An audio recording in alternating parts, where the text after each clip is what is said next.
Subscribe करा महानुभाव प्रतितिपंथ चॅनलला व बेल बटन अवश्य दाबा लेटेस्ट नोटिफिकेशन प्राप्त करण्यासाठी। दंडवत प्रणाम। जय श्री कृष्ण। लीळा चरित्राच्या आजच्या सत्रामध्ये आपण जाणून घेणार आहोत स्वामींच्या ठिकाणी पंचमोदक कोणी आणले आणि स्वामींनी त्याचा कसा स्वीकार केला, त्या बाया कुठल्या होत्या आणि कोणीकडे निघाल्या होत्या आणि स्वामींकडे कशा येतात हे आपण सर्व सविस्तर जाणून घेणार आहोत। महत्वाची लीळा आहे आणि म्हणूनच स्वामींनी त्या बायांना दर्शन दिलेलं आहे, पंचमोदकाचा स्वीकार केलेला आहे।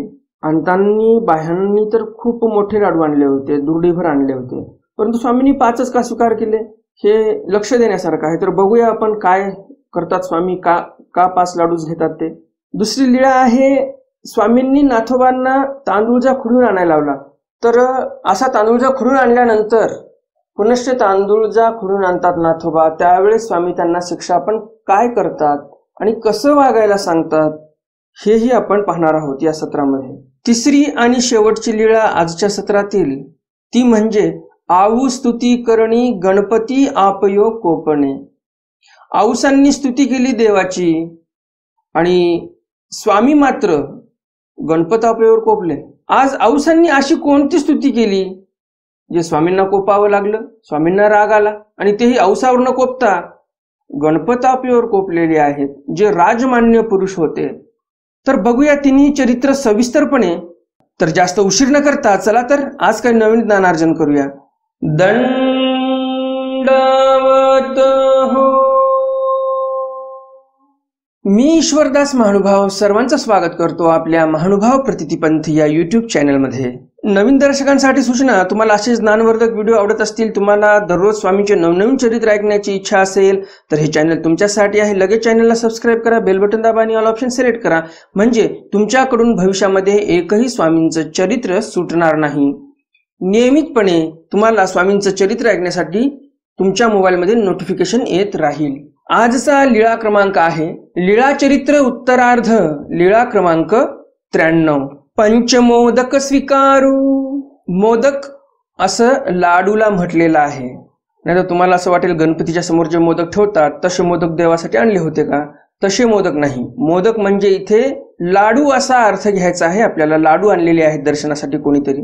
एको दिसी गोसाव्याच्या दर्शना घोगर गावीच्या बाया आलिया, तयाचे गुरु ते सराळा असती, तया नाव नरसिंहारण्य, तयाची भेटी जाती। एके दिवशी स्वामींच्या दर्शनासाठी घोगरगावच्या बाया आल्या। त्यांचे गुरु सराळ्याला असायचे, त्यांचं नाव नरसिंहारण्य होतं। त्यांच्या भेटीला ते जायचे, त्या बाया त्यांच्या गुरुच्या भेटीला जायच्या आणि मग स्वामींचंही दर्शन रस्त्यामध्ये त्यांचं होऊन जायचं। तर कधीही गुरुच्या दर्शनाला गेलं म्हणजे ते स्वामींच्या दर्शनाला नक्की यायच्याच।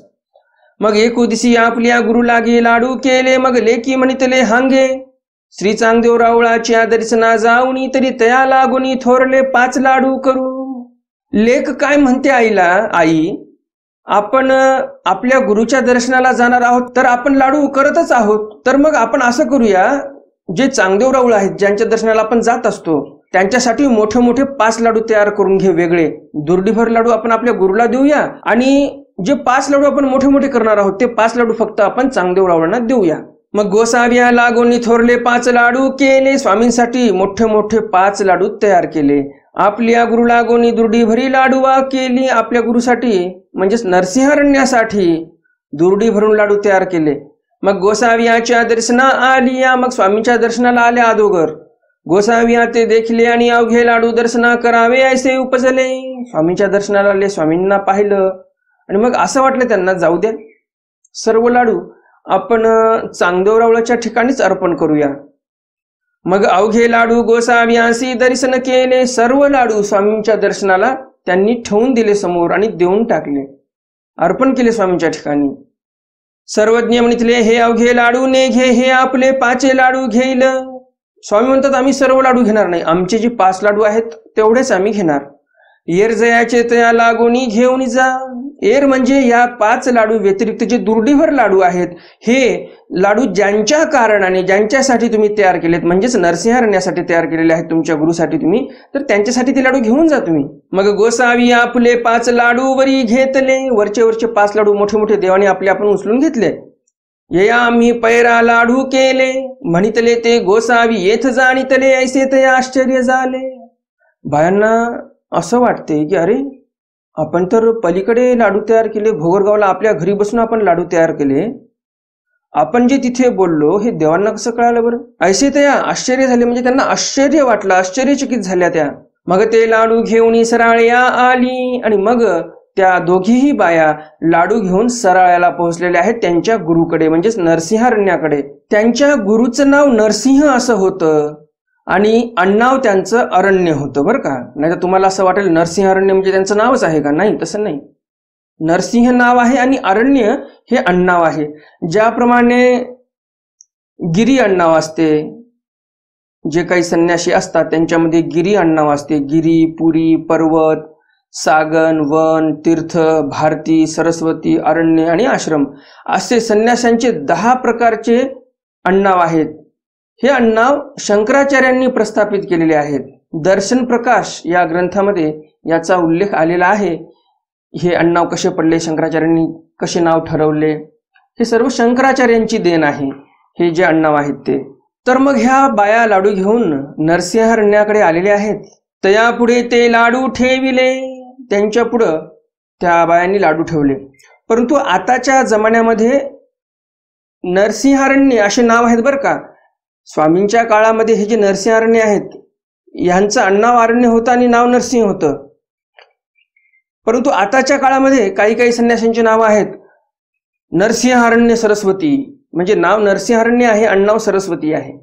तर असे बदल होत राहतात, असे बदल आहेत. मग त्या बाया त्यांच्या गुरुकडे आल्या, त्यांच्या पुढे लाडू ठेवले.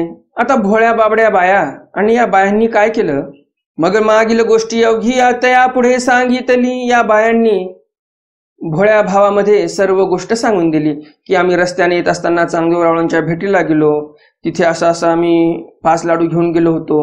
मग आम्हाला असं वाटलं दुर्डी अर्पण करावी, ते दुर्डी त्यांच्या पुढे ठेवली. परंतु चांगदेवरावांनी ना फक्त 5 लाडू घेतले आणि जे बाकीचे लाडू होते ते तुमच्यासाठी पाठवले. आणि असं म्हटल्यानंतर मग तेही म्हणितले, मग नरसिंहरण्य म्हणतात, ऐसिया तुम्ही तरी जात याची पासी. नरसिंहरण्य म्हणतात, जर तुम्ही अशा आहात, गुरुला सोडून दुसऱ्याच्या इथे जाता, अगोदर त्यांना लाडू देता आणि नंतर गुरुच्या ठिकाणी येता, तर त्यांच्याच पाशी जा ना. आम्हाला काही करायचे नाही तुमचे लाडू, आणि तुम्हीही आम्हाला काही घेणदेण नाही तुमच्याशी, तुम्हीही आम्हाला नाही पाहिजे. म्हणून पांपरा दुर्डी हाणीतली. ज्याप्रमाणे फुटबॉल प्लेयर बॉलला किक मारतो, कसा मारतो, तर पायाच्या पुढच्या पंजाने, तर तसा पंजा मारला त्याला म्हणतात पांपरा दुर्डी हाणीतली. पांपरा हाणला त्याला म्हणतात. आणि जर सरळ लात मारली असती तळपायाकडून आणि ती दुर्डी लोटून दिली असती तर त्याला म्हणली असते लात मारली, तर त्याला म्हटले असते लात मारली. परंतु इथे पांपरा दुर्डी हाणीतली म्हणजे पायाच्या पुढच्या पंजाने मारलेला आहे, त्याला पांपरा असं बोलतात. ते अवघे लाडू सांडले, सर्व लाडू सांडले, आणि आपण भीतरी गेले. आपण स्वतः भीतर गेले, त्यांची जे गुंफा असेल, जे काही राहणं त्यांचं राहता ठिकाण असेल, मध्ये निघून गेले ते नरसिंहरण्य. ती अवघी लाडू भरिले, सर्व लाडू त्या बायांनी भरून घेतले. मग लेकी म्हणितले, लेक म्हणते, चाल गे जाओ येथ काही असे. लेक म्हणते आईला, चल बर, या माणसापाशी काय आहे, या नरसिंहरण्यापाशी एवढा तमतम करतो, हा एवढा रागिष्ट आहे, चल आपण जाऊया निघून इथून, इथं काही नाही आपल्यासाठी. मग लाडू घेऊन गोसाव्याच्या दर्शना आल्या परत लाडू घेऊन स्वामींच्या दर्शनासाठी. एके म्हणती, एक महानुभाव म्हणतात, पाठभेद अनुसार ते लाडू तयाचा शिक्षी घेतले. त्या नरसिंहरण्याचे जे शिष्य होते त्यांनी ते लाडू दुर्डीभर घेऊन घेतले. मग गोसाव्यापाशी आलिया, मग स्वामींपाशी त्या आल्या. एके म्हणती त्या खेई गोई, एके म्हणती त्या नववती. एक म्हणतात त्या खेई गोई होत्या, एक म्हणतात त्या खेई गोई नव्हत्या. असे पाठभेद आहेत. हे सर्व कशामुळे झालं, आपलं ओरिजिनल चरित्र गहाळ झालं, जे महिमभट्टांनी तयार केलं होतं, आणि त्यामुळे असे पाठभेद तयार झालेले आहेत. पुढची लीळा आहे उत्तरार्ध लीळा क्रमांक 94. नाथोबा करवी तांदूळजा खुडवणे. स्वामींनी नाथोबांना तांदूळजा खुडायला लावलेला आहे. गोसाव्यांसी उदयाचा पूजा सुरू झाल्यानंतर गुंफे दक्षिणेस दिसेत. स्वामींचा सकाळचा पूजा सुरू झालेला आहे. गुंफेच्या दक्षिण दिशेला शेत होतं. म्हणजेच आताची जे छिन्नस्थळीच्या ठिकाणची मोठी गुंफा आहे, गुंफास्थान, त्याच्या पाठीमागच्या बाजूला एक शेत होतं. कारण ती दक्षिण दिशा आहे. जे मोठं मंदिर आहे, छिन्नस्थळीकडे मोठी गुंफा बांधलेली आहे, गुंफास्थान ज्याला बोलतात, तिथे बरेच स्थान आहेत छोटे छोटे. तर त्या मंदिराची पाठीमागची बाजू, त्या दिशेला एक शेत होतं आणि तिकडे स्वामी विहरणाला गेलेले होते. सरिसे नाथोबा असती, सोबत नाथोबा पण होते. तवतेथ बरवा कोवळा तांदूळजा असे. तिथे त्या शेतामध्ये बरवा आणि एकदम कवळा असा तांदूळजा निघालेला होता. तांदूळजा ही एक प्रकारची भाजी आहे, तुमच्याकडे कदाचित मिळतही असेल. सर्वज्ञ म्हणितले, स्वामी म्हणतात, मंडळिका हा तांदूळजा घ्या गा. मंडळिका, स्वामी म्हणतात तांदूळजा चांगला दिसत आहे, तर हा तांदूळजा थोडासा घ्या खुडून. नाथोबाय तांदूळजा खुडीला, तांदूळजा खुडून घेतला. गोसावी गुंफे बिजे केले. स्वामी गुंफेकडे गेले. नाथोबाय तांदूळजा बाईसा हाती दिधला. नाथोबांनी तांदूळजा बाईसांकडे दिला. बाईसी बरवा रांधिला. बाईसांनी चांगल्या प्रकारे त्या तांदूळाची भाजी केली. रांधिला म्हणजे काय? चांगली भाजी तयार केली. गोसाव्यांशी पूजावसर झाला. स्वामींना पूजावसर झाला. मग बाईसी गोसाव्यांशी ताट केले. मग बाईसांनी स्वामींसाठी ताट केलं. गोसाव्यांशी तो तांदूळजा रुचला ऐसे नाथोबाये देखिले. स्वामींना तो तांदूळजा आवडलेला आहे असं नाथोबांच्या लक्षात आलं.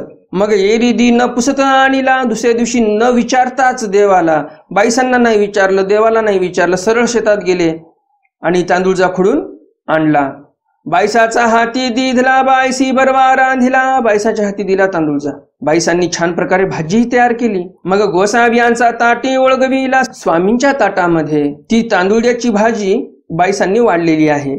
सर्वज्ञ म्हणितले, स्वामी म्हणतात, बाई हा तांदूळजा कैसा. बाई, हा तांदूळजा कसं काय? तांदूळजा तर आम्ही काल आणला होता आणि त्याची भाजी तर आपण कालच खाल्ली, आज कसं काय आला तांदूळजा पुन्हा? बाबा हा नाथोनी आणला. बाईसा म्हणतात, बाबा हा नाथोनी आणून दिला मला तांदूळजा. तेही तेथे उभे असती. नाथोबा तिथेच उभे होते. बाई हा फेडा. स्वामी म्हणतात, बाई हा तांदूळजा काढून टाका आमच्या ताटातला.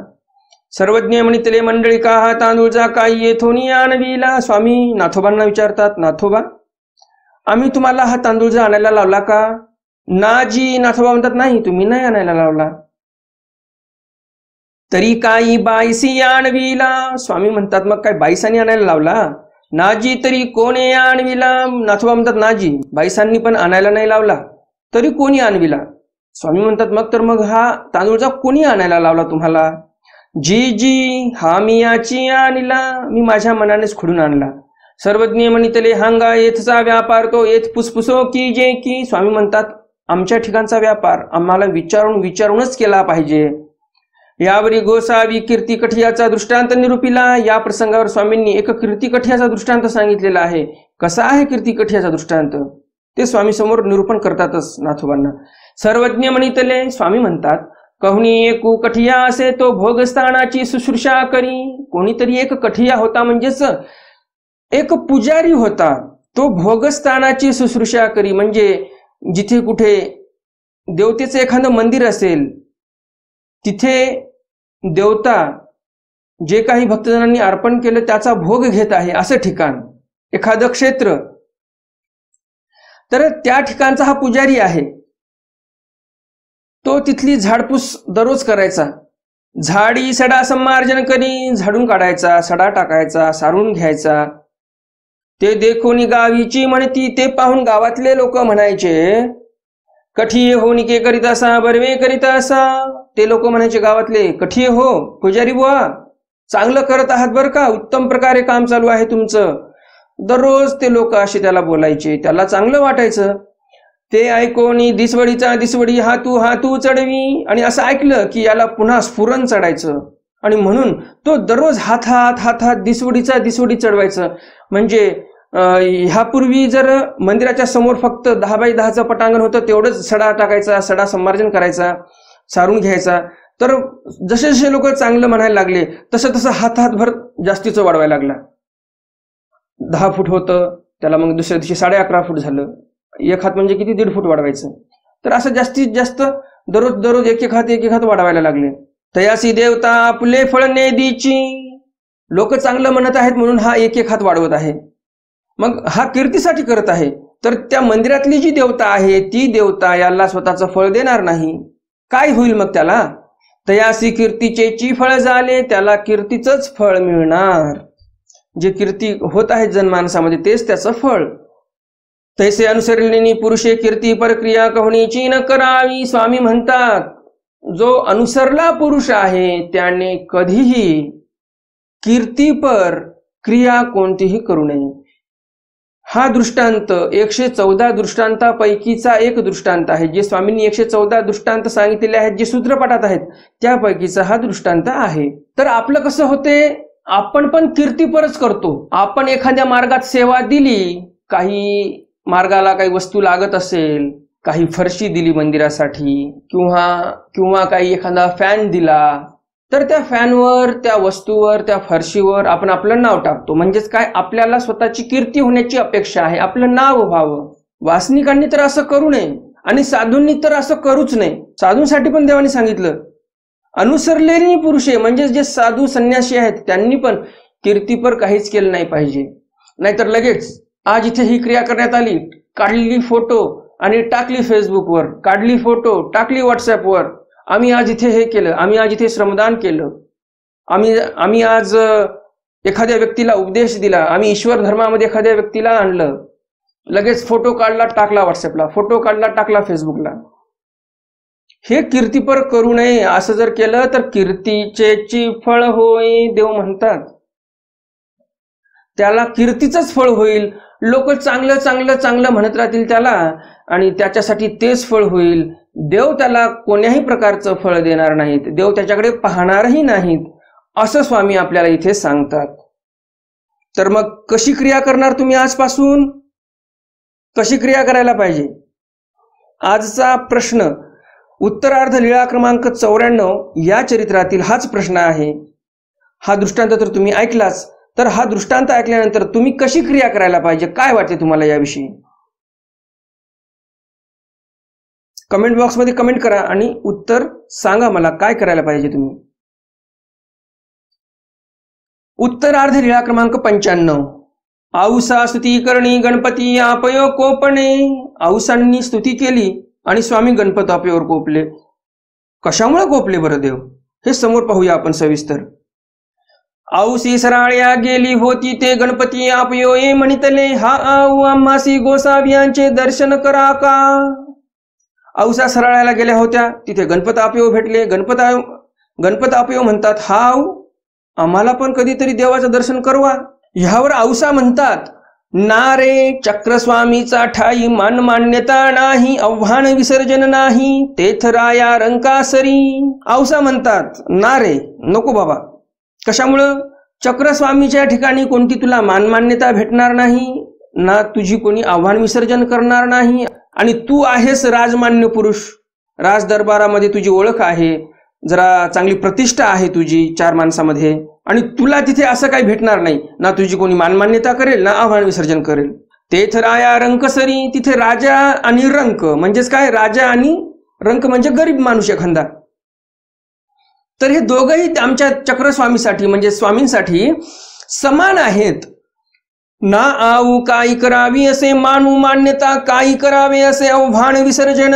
ना आऊ यावर गणपत आपयो म्हणतात, ना आऊ काही करावे असे आव्हान विसर्जन. आम्हाला काय करायचं आव्हान विसर्जन, काय पाहिजे आम्हाला मान मान्यता, काहीच नाही पाहिजे. पुरुषाचे दर्शनाची पुरे, आम्हाला स्वामींचं दर्शन जरी झालं तर खूप झालं. हो का रे. औसाचं बोलणं कसं होतं बघा तुम्ही, राजमान्य पुरुष आहे म्हणतात आणि अरतुर बोलतात. हे अशा आपल्या औसा होत्या. तर औसा म्हणतात, हो का रे, असं आहे का, बरं ठीक आहे, चल बरं माझ्यासोबत. तरी चला मग गोसावियाच्या दर्शना आले. गोसावियासी सिंहनारायणाचे अंगणी गरुडाचे पाठीसी पूर्वामुख आसन असे. स्वामींपाशी ते आले, स्वामींचं त्यांना दर्शन झालं. स्वामी कुठे बसलेले होते?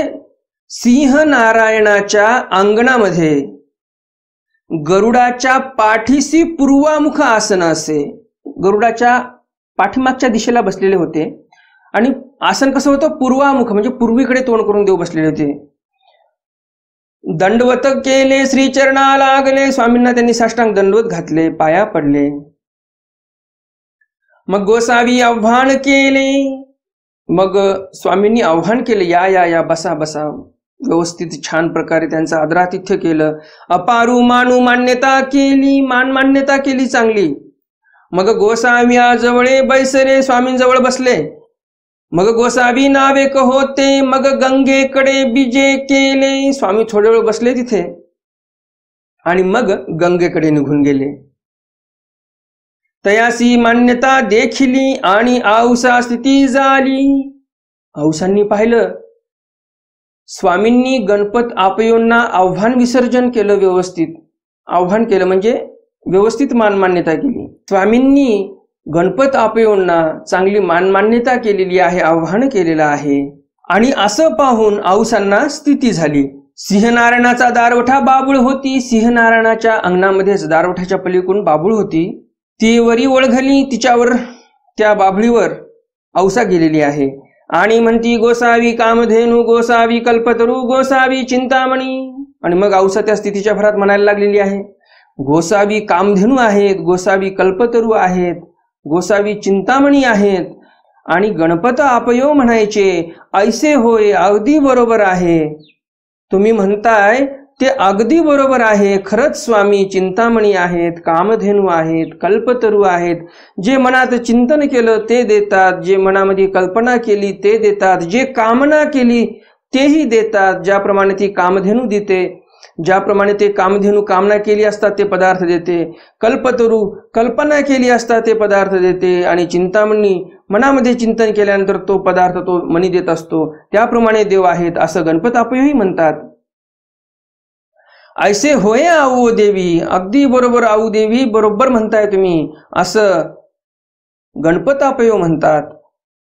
तव गोसावी बीजे केले, तेवढ्यात देव तिथे पोहोचले. दारवठा उभे राहिले, दरवाजामध्ये देव उभे राहिले. मग म्हणितले, आणि मग स्वामी म्हणतात, हे काही भटो तुम्ही विद्वांस काही शास्त्र जाणा, हे आऊ स्त्री मनुक्ष.